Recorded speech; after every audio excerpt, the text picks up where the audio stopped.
ruang BB, rumah bimbingan kehidupan. Kemudian saya memberi wawancara, memberi arahan, memberi pengetahuan yang ada di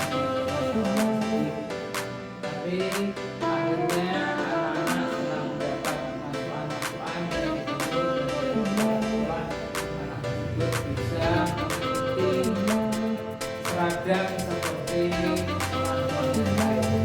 Jadi sudah bisa diselesaikan lewat guru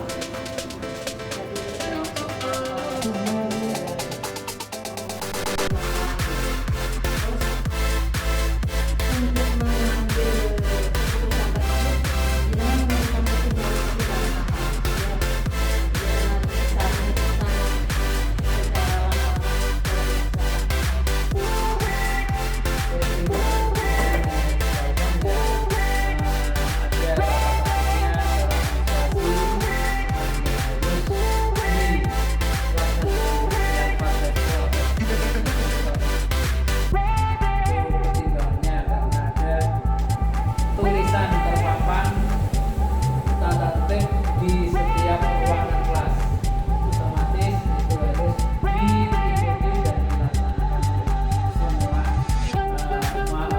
murid-murid di SD Negeri 1. Kemudian ada lagi mengenai lingkungan, karena sekolahan SD Negeri 1 Kediri ini pintunya belum ada pintu juga, kemudian belakang juga belum ada pintunya, maka di lingkungan sekolah ini kadang-kadang ada anak-anak luar yang bermain di lingkungan sekolah ini, sehingga ada kaitannya dengan atau yang kemudian langkah-langkah kami sekolah ini supaya bisa terjamin, saya meminta anak-anak di sekitar rumahnya yang dekat dengan SD ini saya panggil dan saya beri wawancara, beri masukan supaya ikut menjaga, mengingatkan dengan secara baik-baik dengan anak-anak lingkungan sekolah yang bermain di sekolah ini, yang tadi saya katakan kurang kenyamanan adanya kursi. Tapi akhirnya setelah saya lihat anak-anak di sekitar rumah, di sekitar yang dekat dengan sekolah ini, jadi ternyata bisa dilaksanakan dan ternyata bisa sekolah kita bisa bersih, bisa rapi, dan juga bisa nyaman, terkendali mengenai kebersihan mengenai guru. Saya kira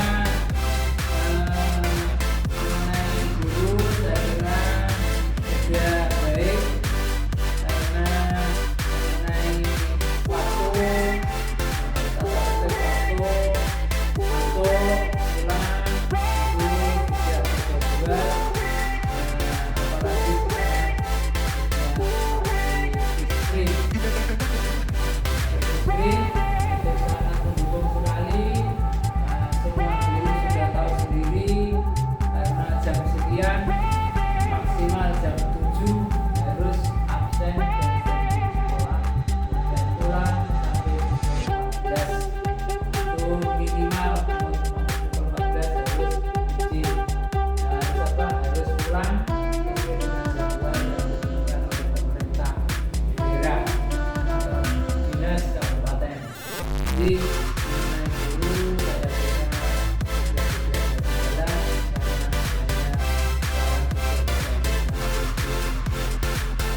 senang, bahkan ada yang tidak senang.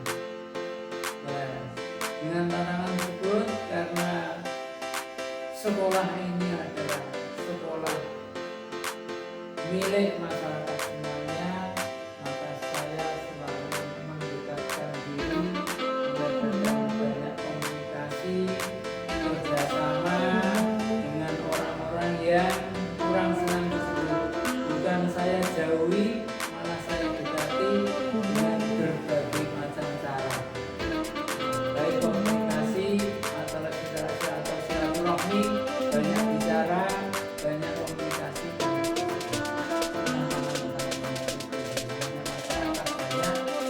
bermacam-macam kondisinya, emosinya, perilakunya berbeda-beda, amat majemuk sekali. Maka kita mau tidak mau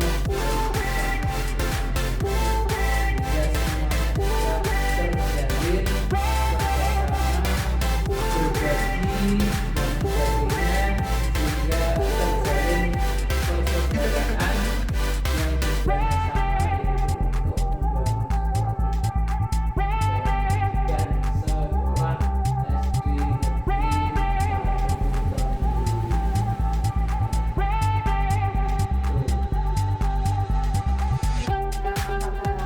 Dalam penyelesaian masalah tersebut, apakah Anda membuat jadwal tertentu? Kalau jadwal itu menurut kebutuhan. Kalau jadwal itu menurut kebutuhan. Kalau memang ada, ya saya buat jadwal. Karena itu kan istilahnya kan sewaktu-waktu dan seakan-akan tahu aja. Kalau tidak ada masalah. Tapi kalau tata tertib, siswa ada jadwal kelas. Tata tertib guru.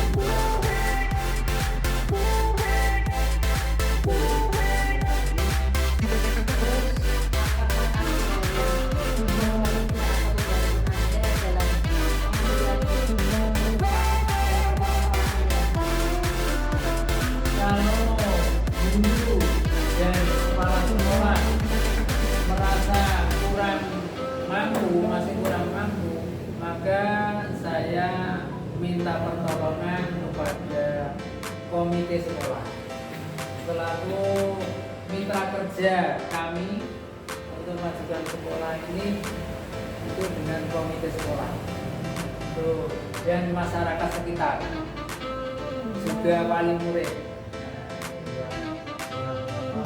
Sangat berkesan. Itu saya ajak musyawarah dan mempertimbangkan yang selalu. Berarti dari dulu, walaupun memang belum bisa, berarti dari komite dan masyarakat.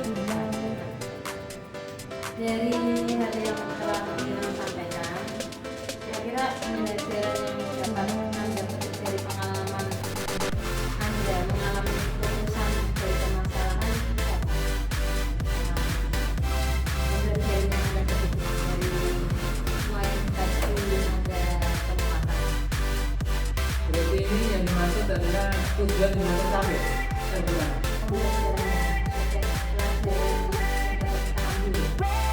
Pelajaran yang harus yang dapat kita ambil, pelajarannya ya itu sebagai pengalaman. Sebagai pengalaman, menambah wawasan kita semakin luas, kemudian kerjasama semakin kuat, baik dari masyarakat, guru maupun komite, juga dinas yang ada di atasan kami, dinas Sarpabdi. Itu kadang-kadang memang kalau ada kesulitan, saya curhat, saya minta pertimbangan secara kedinasan, sehingga tambah berpengalaman juga. Jadi permasalahan itu kalau bisa diatasi, itu kita punya pengalaman, kita punya tambah pengetahuan tentang itu. Ya paling tidak ya mengadakan silaturahmi, wawancara dengan pihak terkait, dan dulu saya ajak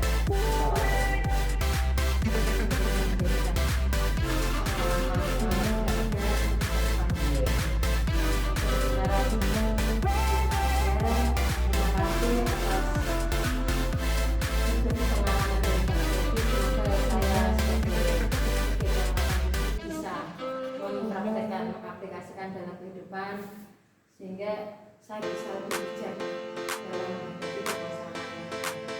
Sama-sama Bu. Semoga semuanya berjalan lancar, semuanya harapan semoga bisa berhasil. Amin. Setelah Waalaikumsalam.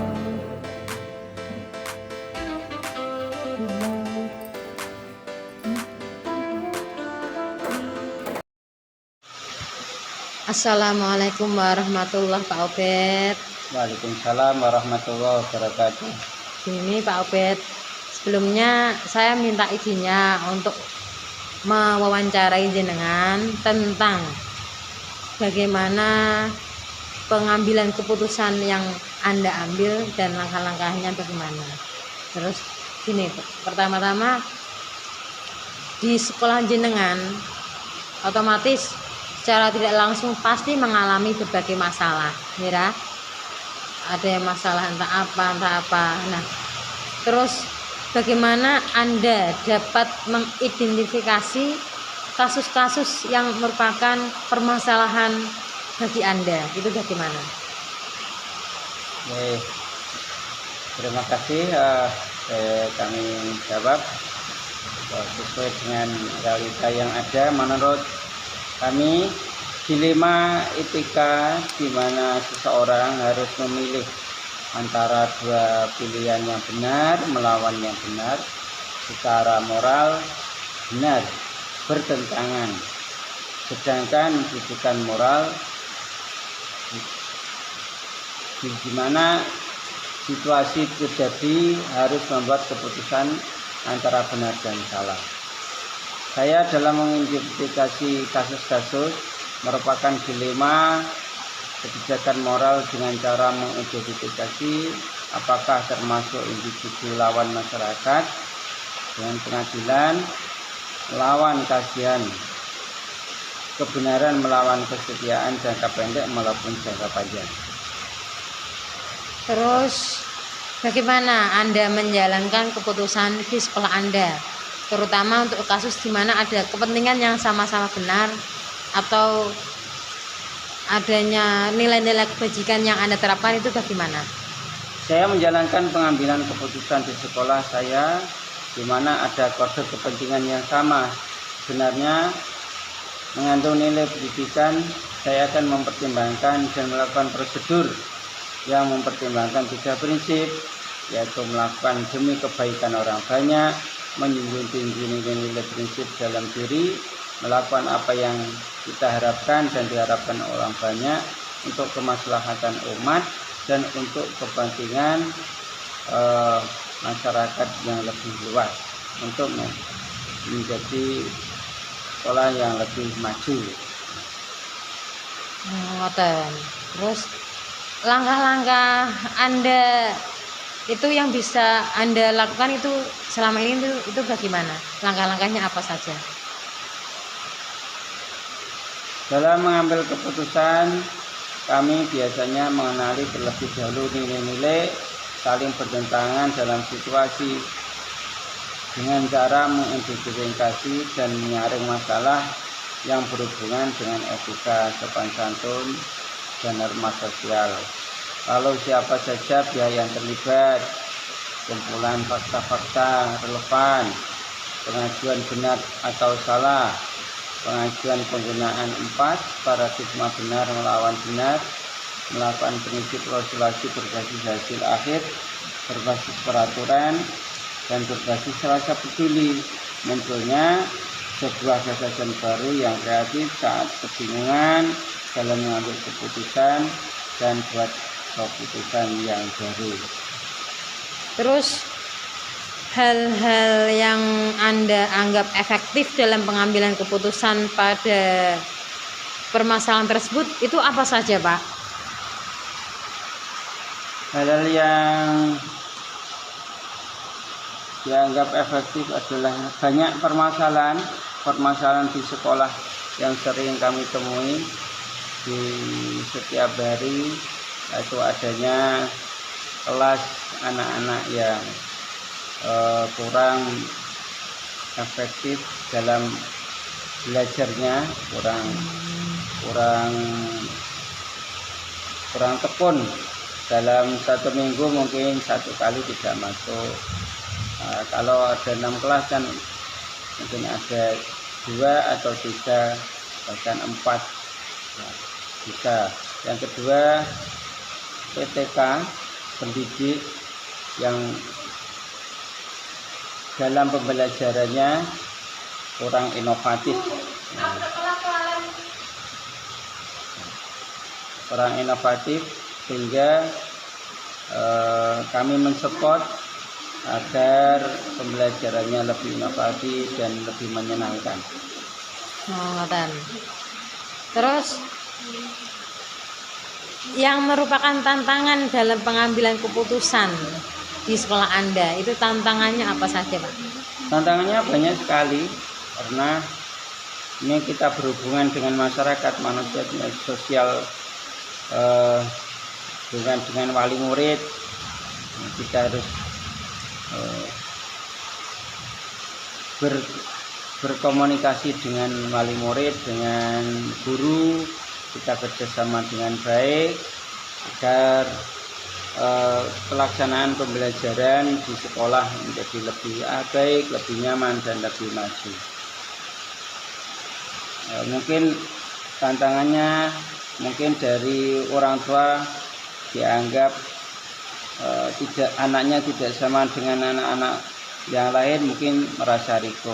Yang dari guru mungkin tidak enak disinggung karena tidak sama dengan teman-temannya mungkin. Nah, untuk menghadapi masalah tersebut itu perlu jadwal atau bagaimana, Pak? Kalau tindakan yang cepat tidak usah adanya jadwal. Kita selesaikan secara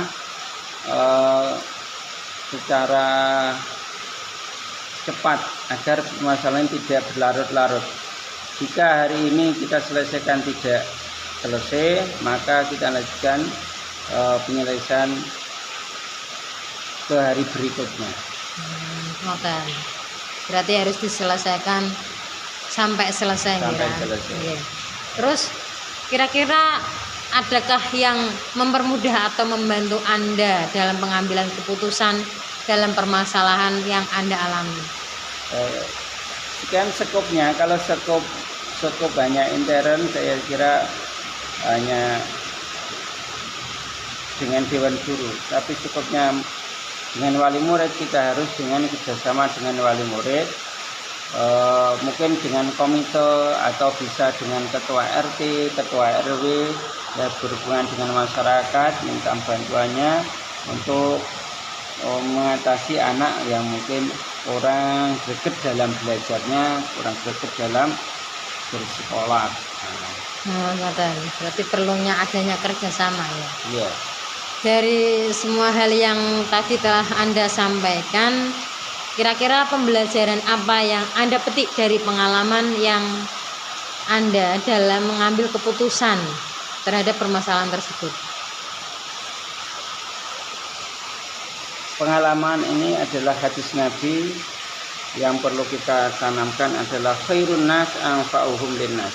Sebaik-baik manusia itu adalah yang memberi manfaat kepada orang banyak. Seberapa banyak orang yang memberi manfaat kepada orang banyak, maka dialah orang yang termasuk orang yang anfa. Kita jangan cari orang yang khair, tapi kita mencari yang anfa, lebih manfaat. Di antaranya adalah mungkin kerjasamanya kita harus selalu berhubungan kerjasama dengan baik secara kedinasan atau dengan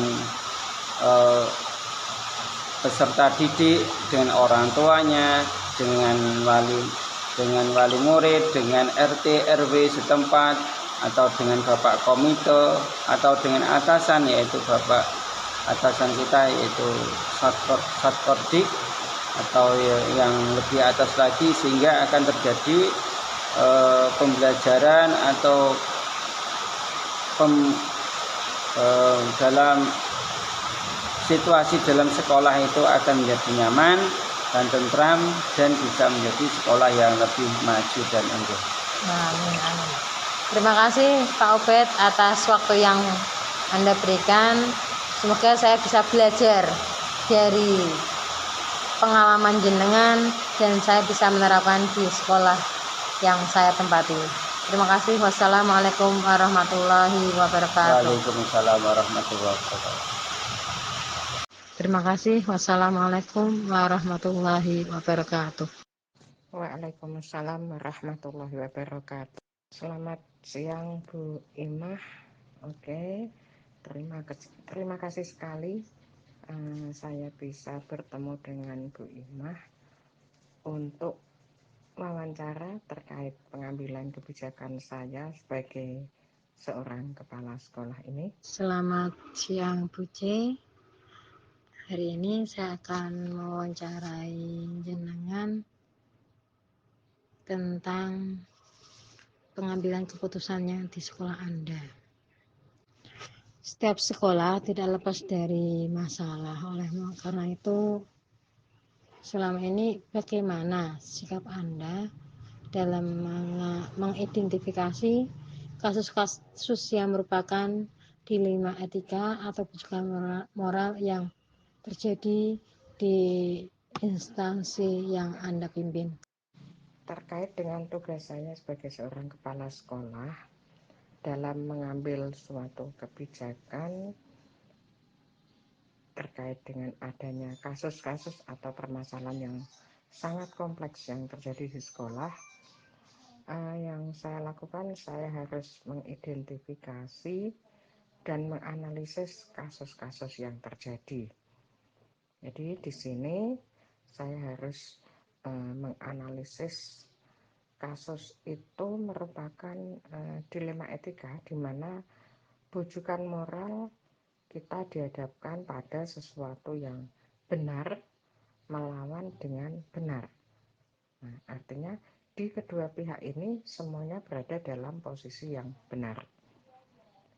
Mungkin masalah itu berkaitan dengan aturan atau dengan hukum, dan bisa jadi kasus itu berkaitan dengan dilema etika, di mana kita dihadapkan pada dua kondisi yang sama-sama benar. Nah, dalam hal ini saya harus berprinsip pada paradigma dilema etika, yaitu di mana apakah dilema itu merupakan paradigma individu melawan masyarakat, ataukah adanya rasa keadilan melawan kasihan, ataukah merupakan suatu kebenaran melawan kesetiaan. Kemudian dilihat dari jangka waktunya nanti, apakah itu merupakan situasi dalam jangka pendek ataukah jangka panjang. Nah, paradigma inilah yang harus kita jadikan sebagai analisa saya dalam melangkah untuk mengambil sebuah keputusan penyelesaian permasalahan. Oke, terima kasih Bu. Dan dari paradigma tersebut, untuk selama ini bagaimana Anda menjalankan pengambilan keputusan di sekolah Anda, terutama untuk kasus-kasus di mana ada dua kepentingan yang sama-sama benar atau sama-sama yang mengandung nilai kebajikan. Begini Bu Emma, dalam hal langkah yang harus saya ambil, ini saya harus benar-benar mendalami masalah tersebut. Jika memang masalah itu dari dua sisi sama-sama demi menjunjung kebenaran, sama-sama benarnya, tentunya saya harus memfilter kebenaran yang seperti apa. Apakah benar menurut sepihak ataukah benar menurut orang banyak. Artinya dalam hal ini kebenaran ini harus kebenaran untuk semua orang, bukan kebenaran untuk sepihak saja. Nah, dengan demikian Jika ini benar untuk semua orang, artinya nilai kebermanfaatannya juga akan berdampak kepada semua orang. Dari hal tersebut, langkah-langkah atau prosedur seperti apa yang biasa Anda lakukan selama ini agar bisa menguntungkan semua pihak?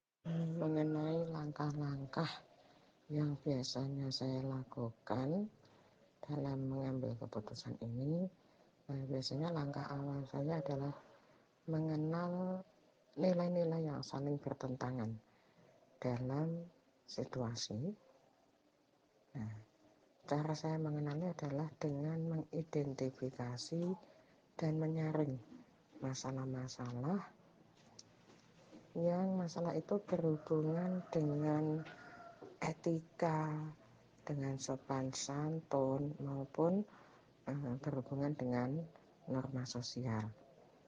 Kemudian selanjutnya saya mengidentifikasi juga siapa saja pihak-pihak yang terlibat dalam masalah tersebut. Lalu saya kumpulkan fakta-fakta yang relevan, benar atau enggak fakta-faktanya. Nah, setelah terkumpul fakta-fakta, baru kita kaji, kita uji benar atau salah. Jadi fakta itu benar atau salah harus kita uji dulu. Tentu saja pengujian benar salahnya fakta itu melalui 4 paradigma, yaitu paradigma benar lawan benar. Nah, kemudian saya juga melakukan prinsip resolusi berbasis hasil evaluasi. Nah, kemudian prinsip resolusi berbasis peraturan dan juga berbasis rasa peduli. Nah, hingga akhirnya muncullah gagasan-gagasan baru yang kreatif, ya. Sehingga nanti kita dapat digunakan sebagai pijakan dalam pengambilan keputusan, dan akhirnya kita bisa membuat suatu keputusan. Menurut Anda, hal-hal apa saja yang selama ini Anda anggap efektif dalam pengambilan keputusan pada kasus-kasus dilema etika? Menurut saya, permasalahan-permasalahan di sekolah itu memang banyak sekali dan sangat bervariatif, dari masalah siswa, masalah guru di sekolah, maupun masalah-masalah administrasi. Nah, masalah siswa mungkin seringkali anak membolos, anak nggak mengerjakan tugas, mungkin juga anak yang bahkan sampai berminggu-minggu nggak mau berangkat sekolah. Nah, di SD hal seperti itu seringkali terjadi. Kemudian masalah guru, misalkan ada perbedaan prinsip antara teman guru, di mana mereka dua-duanya prinsipnya sangat benar semua. Prinsipnya benar semua, jadi benar dengan benar. Tetapi benar itu harus kita kaji lagi. Benarnya seperti apa? Benar menurut dia ataukah benar menurut guru pada umumnya? Nah, kemudian ada lagi permasalahan-permasalahan yang menyangkut administratif. Mungkin masalah bos, atau mungkin masalah dapodik dan sebagainya. Itu semua harus kita sikapi dengan bijak. Sebagai seorang kepala sekolah, tidak boleh menyikapi dengan gegabah. Tetap kita berprinsip pada 4 paradigma dan prinsip-prinsip dalam penyelesaian masalah. Untuk itu, dalam menyelesaikan masalah, Yang paling efektif menurut saya, tadi saya harus mengkaji dengan akal yang jernih dan dengan hati yang jernih pula. Sebagai seorang kepala sekolah, saya berpedoman bahwa ketika saya punya guru sebanyak 8, hati saya harus 9. Karena saya harus mampu mendampingi semua teman-teman saya tanpa ada yang terabaikan dan tanpa ada yang merasa tersakiti. Itu sudah menjadi suatu prinsip saya. Jadi ketika saya mengambil keputusan, semua akan berakhir dengan baik tanpa adanya suatu perasaan yang mengecewakan dari semua pihak. Dan juga hal-hal apa saja yang selama ini merupakan tantangan dalam pengambilan keputusan pada kasus-kasus dilema etika. Sedangkan tantangan-tantangan yang saya hadapi dalam penyelesaian dilema etika itu juga pasti banyak sekali. Ya.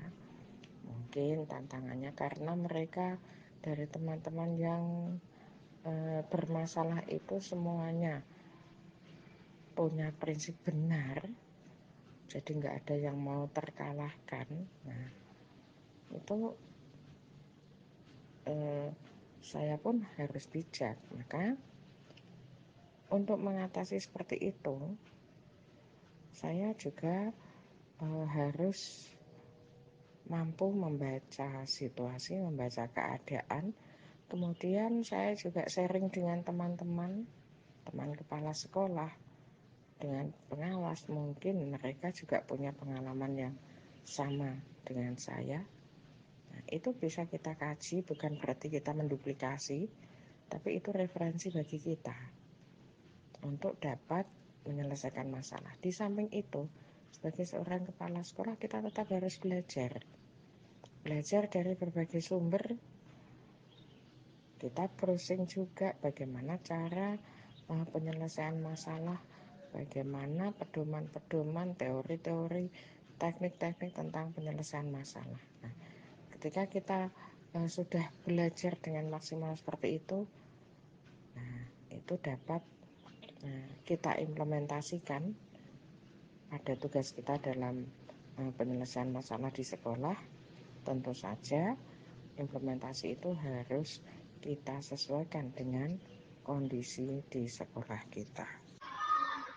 Oke, dalam penyelesaian kasus dilema etika, apakah Anda mempunyai jadwal tertentu dalam menyelesaikannya?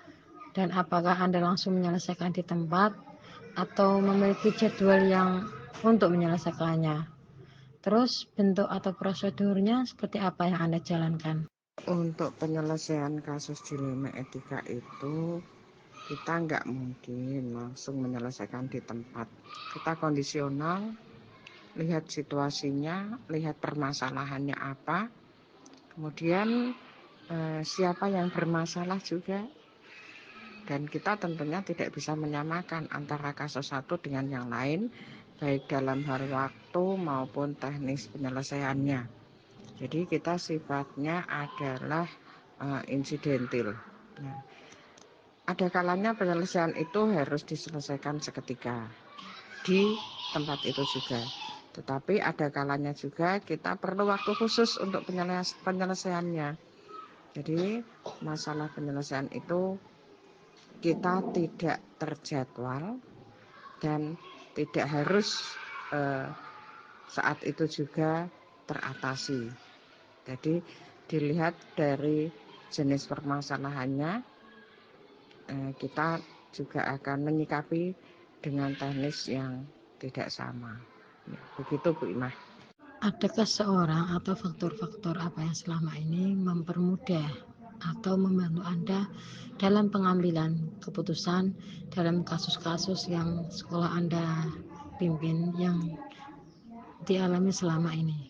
Banyak faktor yang dapat mempermudah keberhasilan saya di dalam menyelesaikan kasus-kasus dilema etika di sekolah kami. Di antaranya adalah yang terpenting kita sikap keterbukaan seorang pemimpin, di mana ketika terjadi suatu kasus yang berkaitan dengan dilema etika ini, kita komunikasikan dengan rekan sejawat kita. Sehingga ketika kita sudah mengkomunikasikan, mungkin ada masukan, ada sumbang saran pemikiran dari beberapa teman, sehingga kasus-kasus tersebut cepat teratasi. Di samping itu, ketika kita belum berhasil untuk menyelesaikan kasus itu, kita bisa mengkomunikasikan dengan komite sekolah ataupun dengan pengawas sekolah. Jadi di sini kita juga melibatkan peran serta dari komite sekolah dan pengawas sekolah.